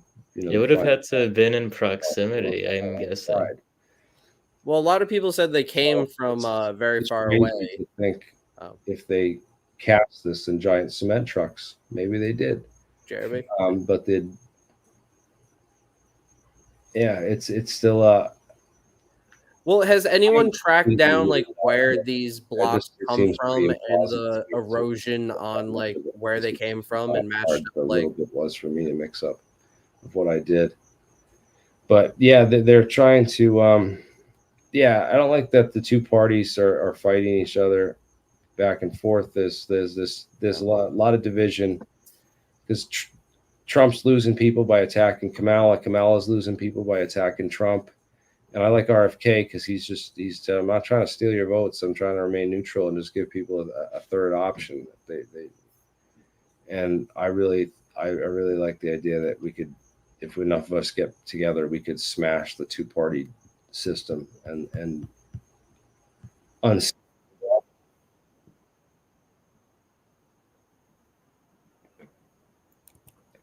Can you imagine climbing the Great Pyramid? I would love to. You can get to the top of the Great Pyramids and never lose sight of a Burger King. Oh, not my name.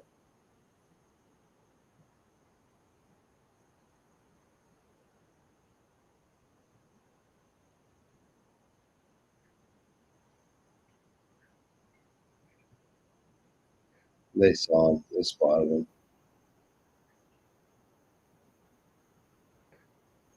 The saddest part is, like, I hear like a lot of the excavation of like sites around there is all just like tied up in money issues, just like kind of Egypt's kind of poor and they don't have the money to pay for I like. can't believe they still let him film in the back of the van they took away. It's nuts. I don't think you can hear me. Vultures flying around with him like, yo, you're dead meat.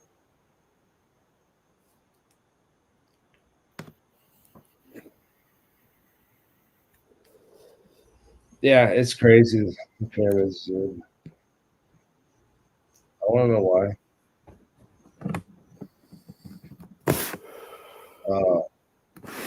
That's why you can't go up there anymore. Have you read any of like Joseph Farrell's book where he talks about like the Giza Muslims- Death Star type hypothesis, where it's some sort of like It's crazy. time Graham weapon or Hancock something? climbed the Great Pyramid. I didn't know that. I don't think you can hear me. Probably not. Yeah, right. You can still hear me, right? Yeah, I hear you. I'm like, I'm I'm the one sorry. over here.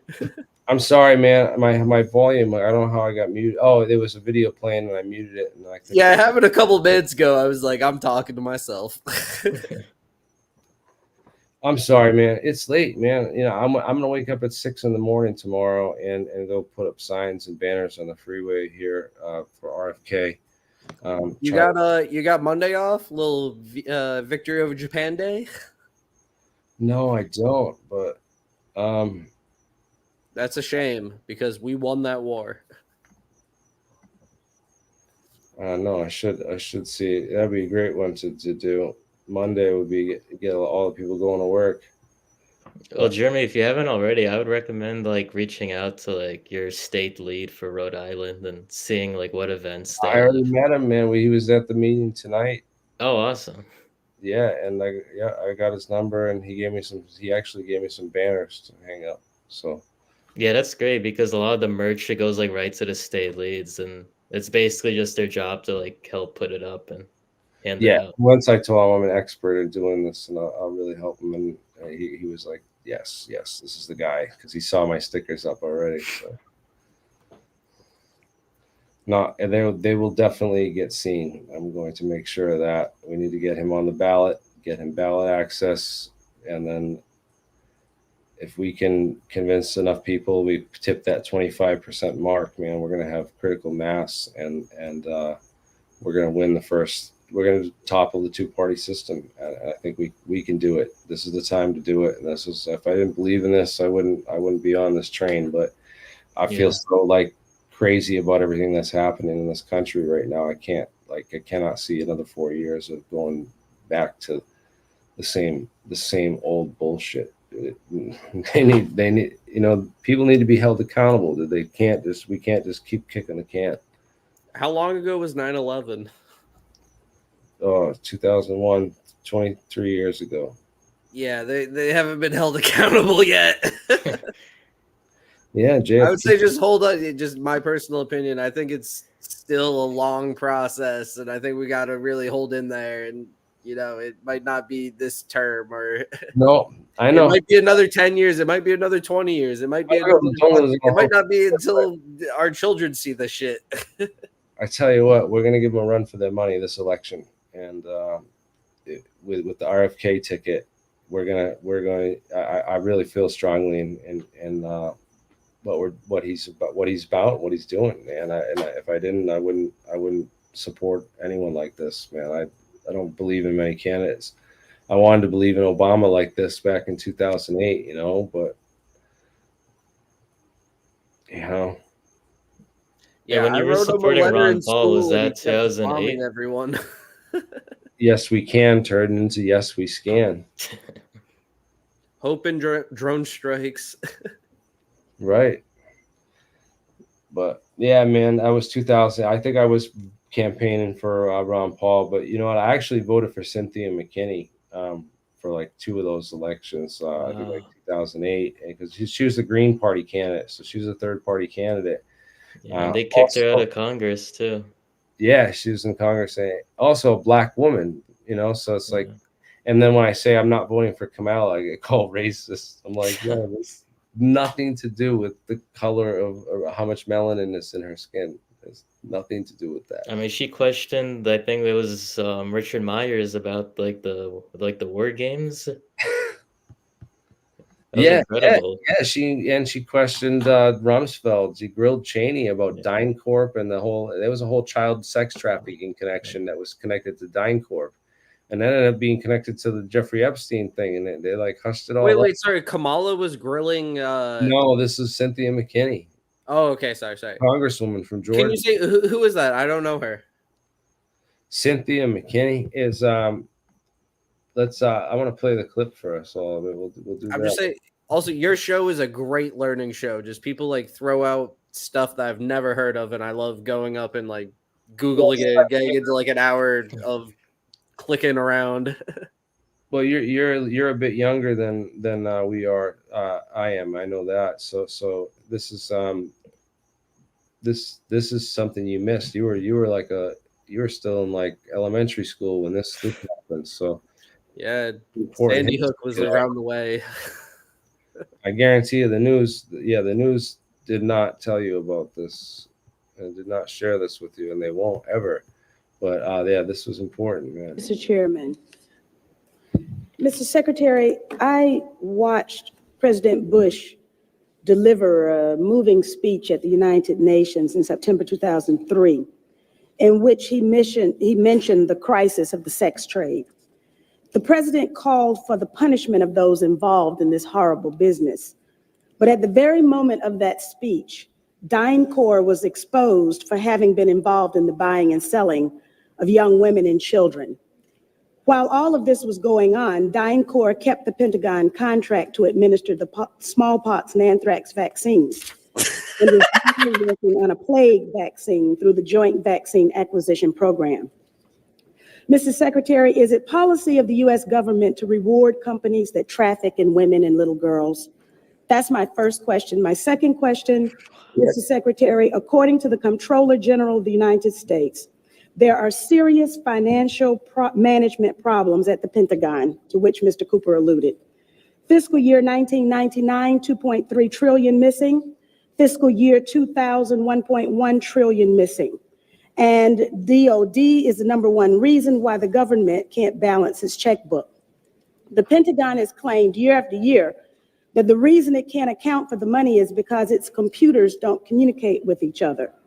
My second question, Mr. Secretary, is who has the contracts today to make those systems communicate with each other? How long have they had those contracts? And how much have the taxpayers paid for them? Finally, Mr. Secretary, after the last hearing, I thought that my office was promised a written response to my question regarding the 4 war games on September 11th. I have not yet received that response, but would like for you to respond to the questions that I've put to you today. And then I do expect the written response to my previous question, hopefully by the end of the week. Thank you, Representative. First, the answer to your first question is no, absolutely not. The policy of the United States government is clear, unambiguous, and opposed to the activities that you described. The second question. Well, how do you explain the fact that DynCorp and its successor companies have received and continue to receive government contracts? I would have to go and find the facts, but there are laws and rules and regulations with respect to government contracts. And there are times that corporations do things they should not do, in which case they tend to be suspended for some period. There are times then that under the laws and the rules and regulations passed by the Congress and implemented by the executive branch, that corporations can get off of out of the penalty box, if you will, and be permitted to engage in contracts with the government. They're generally not barred in perpetuity. This company was never in the penalty box. If you could proceed to my second question, please. The second question,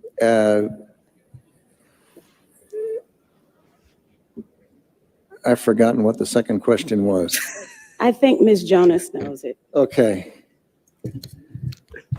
Thank you, Ms. McKinney. I appreciate the question. I appreciate your interest in our department's financial condition, and we are working very hard on that program. I've just come back recently. I understand that you're working hard on it, but my question was, who has the contract? How long have they had that contract? And how much money have we spent on it? In general, we spend about $20 billion in the Department on Information Technology Systems. The accounting systems are part of that. I can get you the exact number for the record of what we spend on our current, what we call legacy systems, and those that we're moving toward. And who has the contracts? That would be a multiple. Pause that for a second. So, like, when did she commit suicide? She's on Twitter active now. No, she's still alive. Cynthia McKinney. Okay, can't take a joke over here, but what? This is wild. This is unbelievable. Yeah. She has. Did they just switch? They were just asking. They were just asking this dude. Blanking out his name real quick. That's Donald Rumsfeld. He's the Donald Rumsfeld. They were asking Donald Rumsfeld about a company trafficking children, and then just immediately switches to like, did you steal money? Like, why are these the same thing? He said he's gonna find the facts, just how he found the WMDs, right?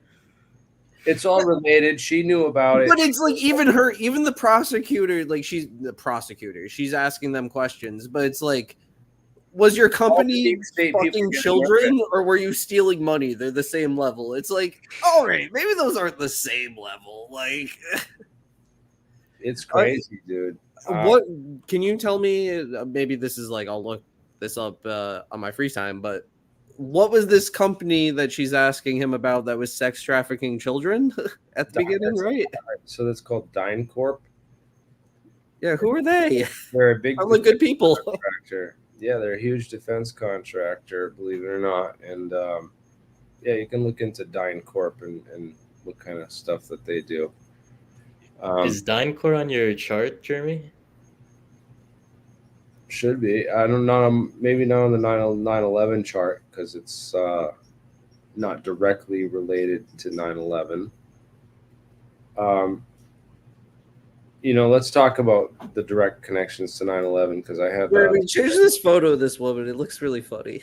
Yeah, it looks fun. Money have we spent on? She deserves more respect than that. I know.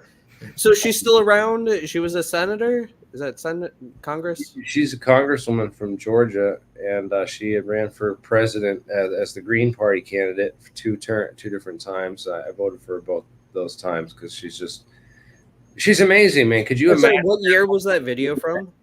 Could you imagine her doing that like every day it would in the White House, like as a president? Well, that's what I want Candy for him to be up there on like a debate stage talking about something interesting, Yes. It's the same reason, just like Tulsi Gabbard destroying fucking Kamala. I have to address. We need more people up there. Sebastian said this, and he's a moderator on my channel. And support Israel's right to defend itself, you bigot. Well, here I'm trying to get money one day. I have to say that. Sorry. I have no skin in that game. But the whole issue about who was behind 9/11, I found a lot of the people. I don't know that they were. I don't know what their connection is to Mossad, but I do know like who bomb. They hired a FBI informant to bomb the World Trade Center in 1993. Then they got the contract to rebuild the World Trade Center after the bombing. So they knew how much explosives were used, and they knew how much damage it did to the building, and they got all the blueprints for the building. So they were everything they need at that point to finish the job in 2001, right? Would you agree? If you got the Do you blueprint, know who was like the insurance carrier of the World Trade Center? The one that had that's to the pay key out. thing. That was what Shermer choked on in the debate I did with Michael Yeah. Shermer, because he started saying all the insurance contracts and stuff, and Yeah, a lot but of who people held? Sorry, talk what was about this debate? I think I missed that one. Who was that with? Brett Weinstein moderated, right? Yeah, and Brett Weinstein, because a lot of people talk about Oh yeah, I did watch that one actually. Yeah. a lot of people talk about Larry Silverstein and this insurance policies, and that he got these 2 insurance policies specifically against terrorist attacks, and that he claimed that the policy, because there were 2 different buildings and 2 different attacks, Yeah, he tried to get paid out twice. Is that not true? he got double. Yeah, he did get double the money, man. He got double the contract. Yeah, but who was like the insurance carrier? So the carrier of the insurance policy was AIG, and Oh, and is that the CIA connected one? yeah. If you look up Cornelius Vanderstar, you'll find like the whole history of how he started AIG, and it was running. They opened up a big office in China and insured a whole bunch of China's companies. So they got in on the insurance market in China to really know and understand. It helped. It basically helped them know, because if you have infrastructure has to be insured. Yeah. Mm-hmm. So I don't know. Maybe I learned that from you. The whole thing about like an insurance company is a huge for intelligence agencies, because if you're like a foreign country and I know all of the insurance info, you're like so factory is going to be more insured than like a residential house. Then you get data, and you can build up a whole analytical map. You could almost build a whole map with like different data programs and stuff, and then the whole region based on just the insurance and shit, or like the electrical bill. You're like, well, ammunitions factory is going to take up a lot more energy than like a residential house, and if we have like all the data from the electrical company, now we have all this like SIGINT about everyone around us. Right. It was a great way for them. It's a great way for them to tap in and just get information on everything that a spy would want. It's like, it was one of the best. Yeah, it was a better spy tool. Social media was not as good of a spy tool as the insurance companies. The insurance companies are the best spy tool that they've ever invented. Way better than social media. They get way better. Plus it's compartmentalized. Trust me, your insurance company knows more about you than your social media, because you lie to yourself. What was the first insurance company, or what was the first insurance ever issued? So, there's a whole big story about that, and how insurance started and how that worked. I've never thought of that before. It's like in Chicago, that goes back. Does that go back to like the medieval time, or like when does it like insurance start? Like, is that very like super old, or what's your? But here's the idea. The idea is you get a policy and you're paying a certain amount. You're paying the amount for the policy, and then what happens if that policy becomes say I'm an insurance company and I sell a bunch of these policies, and then I really recently discovered my actuary made a mistake. An actuary is a person whose job it is to do statistics on all the things involved with the insurance policy and figure out what the odds are, and then they use that to kind of calculate how much they should be charging, and what the odds are that they're actually going to have to, collect on this policy. So they know about how many of these policies they can sell at this rate, how many of those by statistically will go up. So there's a lot of work that goes into that, called like the actuarial work. And if the actuary makes a mistake, they realize some of these policies might be not as worth money.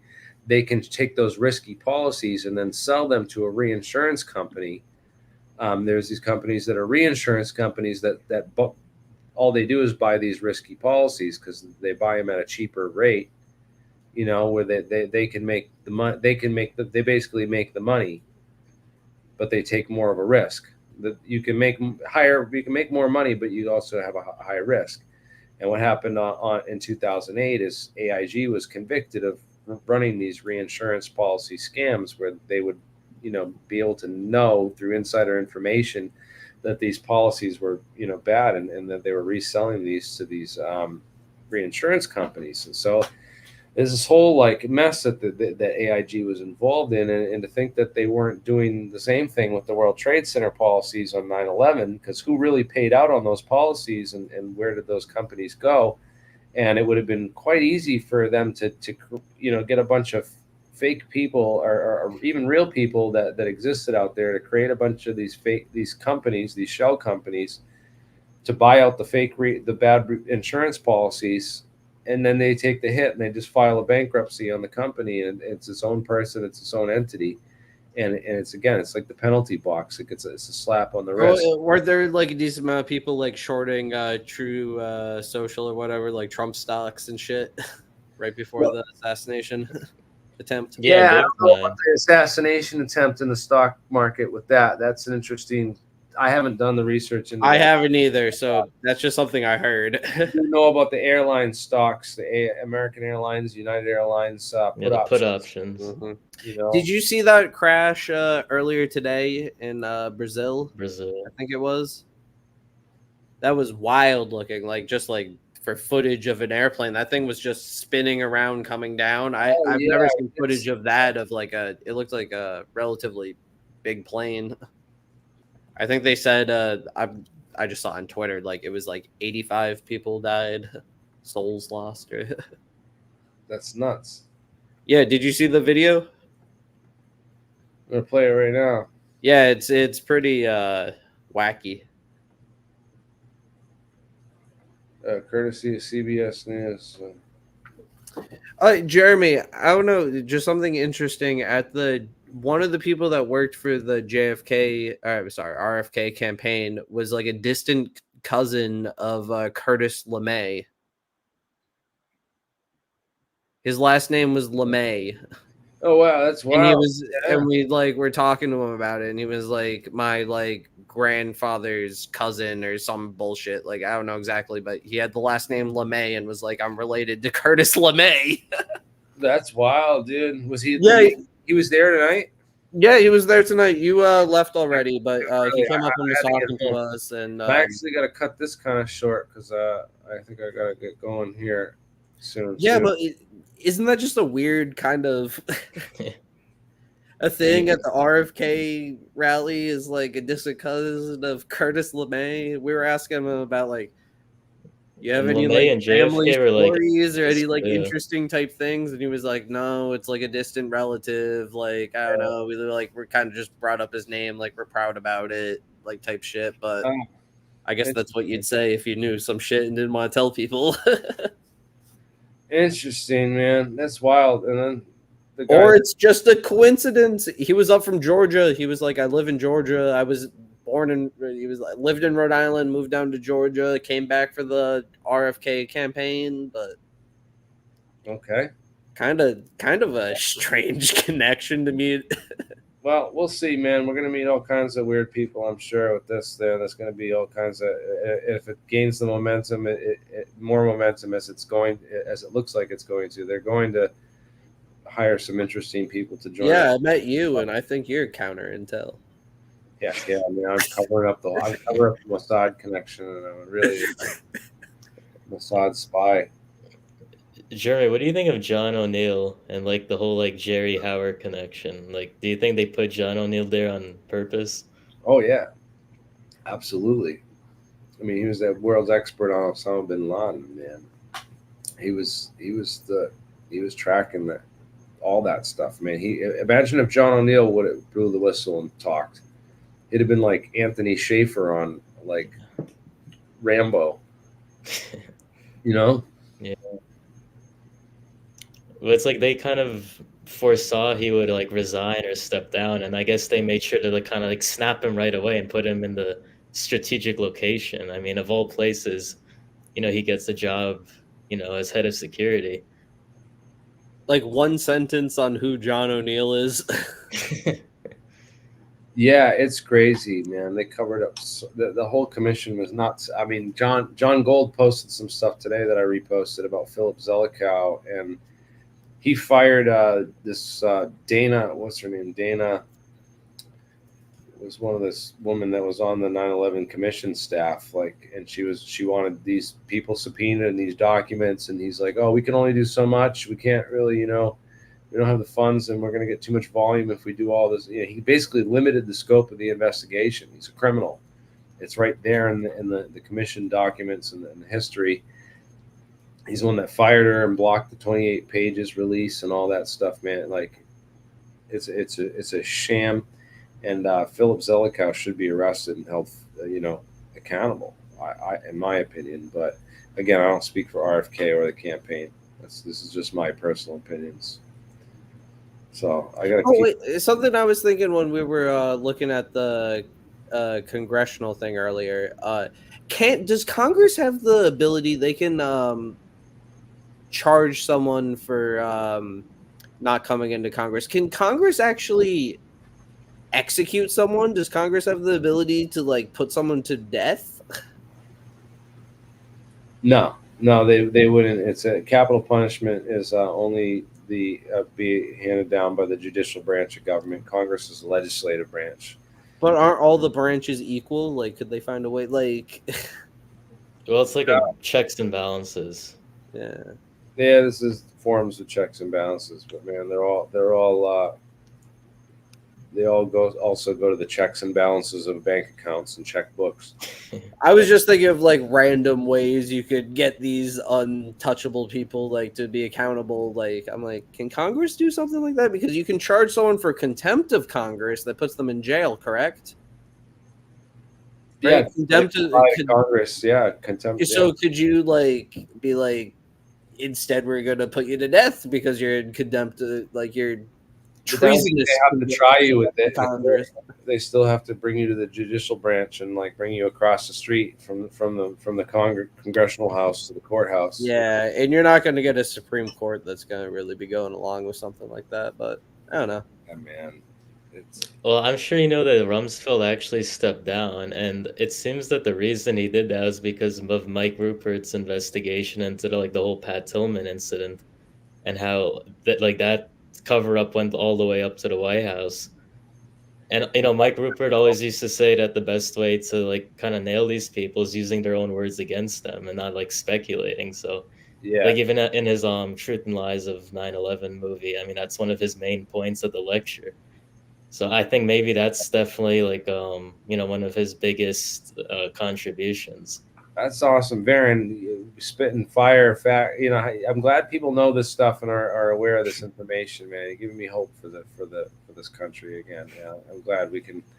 So many people that are informed about this stuff now. This makes me happy that. I'll say I saw your film. The names exposed. A few years ago. It was mind blowing. Heck yeah, I'm glad, man. And no one's debunked that. I mean, any of that stuff, it's all, you can look it up. It's all there. So it's, again, guys, thank you so much. This was awesome meeting both of you. Max, text me. You can email me or your info. I don't. Yeah. Well, actually, the CIA stole your business card out of my wallet, so I'll hit you up on Twitter. Oh dang! They took it right out. Yeah, I don't know. It went somewhere. I swear I put it in there, but did they leave your money? I think there was a Chinese agent around or something. I don't know. So that's my email. You can shoot me an email with your contacts and stuff, man. Let's stay in touch and hopefully we'll link up here in Rhode Island because you're right here. I met you tonight down in Warwick, so we can link up and do Warwick. All right, guys. All right, great talking. This was awesome. I'm happy to be a part of this. I hope everyone watching didn't hate me. Wow. Yeah, heck yeah. All right, bye-bye. Later, guys. Thanks.